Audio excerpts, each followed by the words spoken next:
Doctor Manmohan Singh, जैसे कई यहाँ पे साथियों ने कहा, अनडिवाइडेड इंडिया में जो अब पाकिस्तान का हिस्सा है वहाँ पैदा हुए। एक बहुत ही गरीब घर से ताल्लुक़ रखते थे,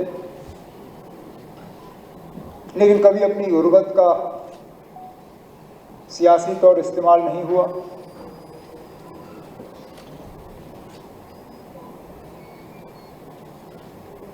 सड़क के किनारे लाइटों का इस्तेमाल करते हुए उन्होंने पढ़ाई की और वहाँ से जाके ऑक्सफोर्ड कैम्ब्रिज तक पहुँचे। एक अफसर के तौर पे शुरू किया, economic adviser, planning commission, deputy chairperson, finance minister और फिर प्राइम मिनिस्टर। जहाँ जहाँ काम किया, कामयाबी से काम किया। सही याद दिलाया नायक साहब ने हमें, जब फाइनेंस मिनिस्टर बने मुल्क के तो क्या हालात थे। हमारे पास हुकूमत चलाने के लिए पैसा नहीं था। मुल्क का सोना जो है वो बाहर के मुल्कों के पास गिरवी रखा गया ताकि हम थोड़ा सा पैसा वहाँ से लाके यहाँ हुकूमत को आगे चला पाएँ। वो दिन और ये दिन आज हम दुनिया के सबसे बड़े इकोनॉमीज़ में इस मुल्क के इकोनॉमी को जो है उनमें गिनते हैं। अगर उस वक्त डॉक्टर मनमोहन सिंह साहब ने वो पेशरफ्त नहीं की होती, शायद हमारा हाल अफ्रीका के कुछ गरीब मुल्कों के जैसा होता। उसके बाद जो रिफॉर्म मेजर्स उन्होंने इनिशिएट किए, जो लाइसेंस परमिट राज उन्होंने ख़त्म किया,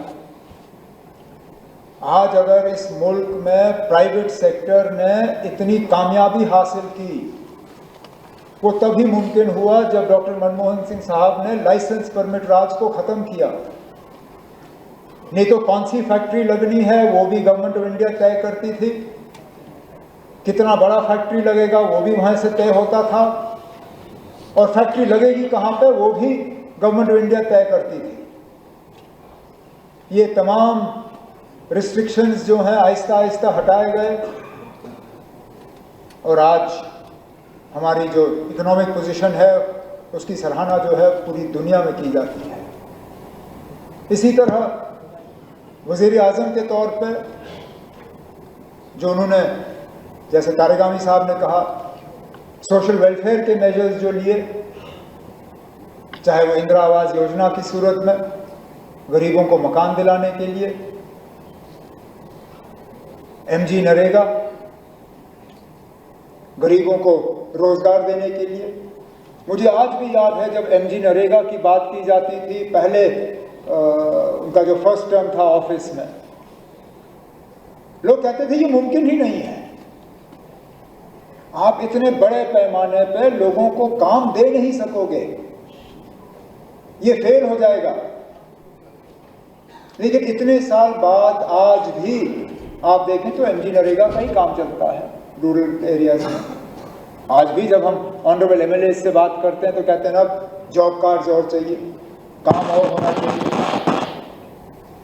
एमजी नरेगा के तहत काम उठाए जाने चाहिए। जम्मू कश्मीर के हवाले से हम बात करें, जहां बैनुल अक़वामी सतह पर उन्होंने जम्मू कश्मीर के मामलों को हल करने की कोशिश की,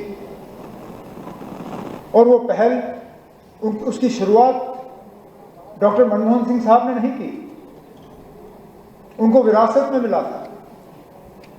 शुरुआत अटल बिहारी वाजपेयी साहब और जनरल परवेज मुशर्रफ की रही। जब हुकूमत बदली और डॉक्टर मनमोहन सिंह साहब आए, चाहते थे तो बंद कर देते, कौन रोकता, लेकिन जानते थे कि ये जो शुरुआत अटल बिहारी वाजपेयी साहब ने की है, इसको आगे लेना जो है कितनी बड़ी जिम्मेदारी है। और पूरी कोशिश की इस बात के बावजूद कि बीच बीच में हालात खराब रहे। शायद अगर मैं ये कहूं कि जितना हम करीब दोनों मुल्क इस मसले को हल करने पे आए थे, उस दौर डॉक्टर मनमोहन सिंह साहब और जनरल परवेज मुशर्रफ के दौर पे मुझे नहीं लगता है मैं अपनी जिंदगी में दोबारा वो दौर देखूंगा। जम्मू कश्मीर के अंदरूनी हालात को अगर आप देखें तो कहां कहां गिने। जब 2010 में हालात खराब हुए, जम्मू कश्मीर के लोगों के जख्मों पर मरहम लगाने के लिए वर्किंग ग्रुप्स कायम हुए।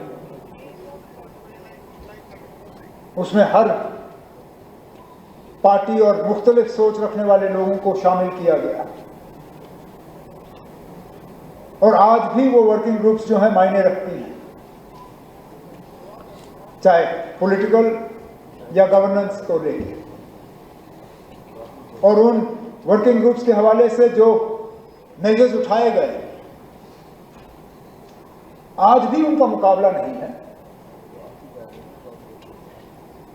कश्मीरी पंडितों को वापस लेने की बात तो बहुत की गई होगी, लेकिन अगर अमली जामा उसको पहनाया गया कभी, वो डॉक्टर मनमोहन सिंह साहब के दौर में, जब उस वक्त हमारी कोalition सरकार के वक्त में उनके लिए नौकरियों का रिजर्वेशन करके हमने उन्हें तैयार किया कि वो वापस कश्मीर जाएं और वहां पे दोबारा बसें। जिस तादाद में उस वक्त वो गए, दोबारा वो फिर हमने देखा नहीं। जगती का वो टाउनशिप बनने से पहले कैंपों में उनकी क्या हालत थी, वो पूछिए उनसे।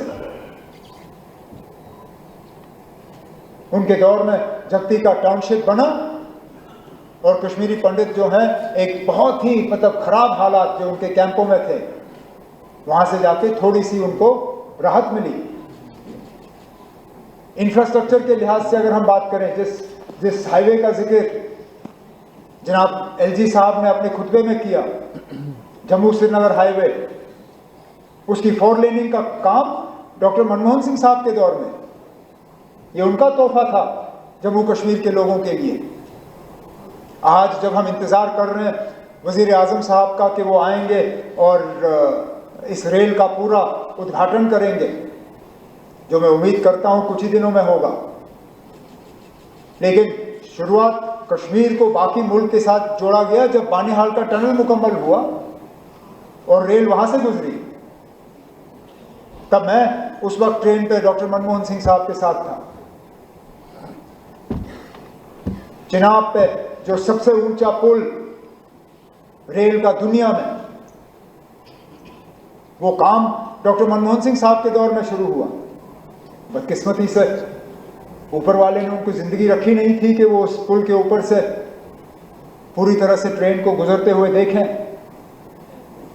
लेकिन कहीं ना कहीं उनको इस बात की तसल्ली होगी कि जिस काम की शुरुआत उनके दौर में की गई, उसको आज मौजूदा हुकूमत ने मंजिल तक पहुंचा दिया। इसी तरह जब हालात खराब हो गए थे 2016 में, हालांकि डॉक्टर मनमोहन सिंह साहब उस वक्त वजीर आजम नहीं थे, लेकिन तब भी जम्मू कश्मीर के लोगों के लिए वो फिक्रमंद रहते थे। एक ग्रुप लाए, वो जम्मू में बैठे, श्रीनगर में बैठे, और जो जो उनसे मिलना चाहते थे उनसे मिले। गर्ज सिर्फ उनका ये था कि जो खराब हालात थे वो रुक जाए, जो लोगों की परेशानी थी वो परेशानी हल हो। बहुत मैं कहूं तो मिसअंडरस्टूड, और बिल्कुल सही कहा उन्होंने जाते जाते, जब उन्होंने अपनी आखिरी प्रेस कॉन्फ्रेंस की, कहा कि मैं मान के चलता हूं कि history will be a better जज of me than contemporary times, और शायद वही हुआ। इतने साल बाद शायद आज हमें एहसास है कि वो कौन थे जो 10 साल इस मुल्क के वजीर आजम रहे? कौन सा दुनिया का लीडर?